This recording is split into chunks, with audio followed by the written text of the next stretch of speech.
Bonjour à tous. Alors dans la serre du jardin de Long, j'ai constaté ces derniers jours que j'ai un début de mildiou.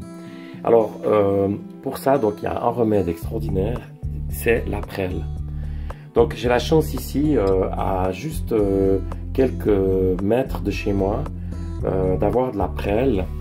Donc je vais faire une décoction de prêle.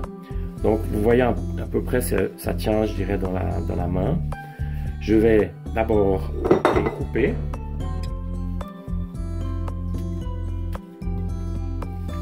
Je vous montre. Je les coupe en 2 ou 3 comme ça dans la casserole. Ensuite, je vais remplir la casserole et je vais la cuire quelques minutes. Puis la laisser refroidir. Et une fois qu'elle aura refroidi, je reviens vous voir pour vous montrer comment je vais faire le traitement. Alors la prêle, je l'ai portée à ébullition et puis ensuite je vais la laisser reposer, elle va se refroidir. Donc la prêle, je rappelle, c'est quelque chose de comestible. Mes amis Les et Isa le savent bien puisqu'ils se font des jus de prêle. C'est le meilleur antifongique naturel que je connaisse.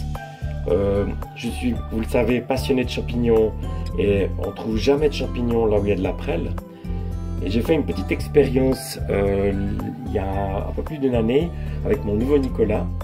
Dans ma permaculture, j'avais quelques champignons et j'ai fait juste un tout petit traitement dessus et 24 heures après, les champignons avaient complètement disparu à la surprise de mon neveu qui m'a dit mais c'est juste incroyable l'effet que ça a sur les champignons. Et je rappelle, le mildiou est un champignon, et voilà. Je reviens vers vous, une fois, pour vous montrer les dosages pour le traitement. On est presque entre la recette de cuisine et puis le jardin. Voilà. Alors voilà, ma décoction de prêle a commencé à refroidir. Je vais maintenant la filtrer. On obtient un liquide, je dirais un peu jaunâtre, un peu comme ça. Et ensuite, une fois que ça sera fait, je vais remplir des bouteilles de ce type-là. Et je vais le mettre en traitement, à la boye, à raison de 20% de jus de prêle pour 80% d'eau. Et je vais traiter à la fois la terre et également les feuilles. Voilà, si cette vidéo vous a plu, n'hésitez pas, abonnez-vous à ma chaîne et à bientôt.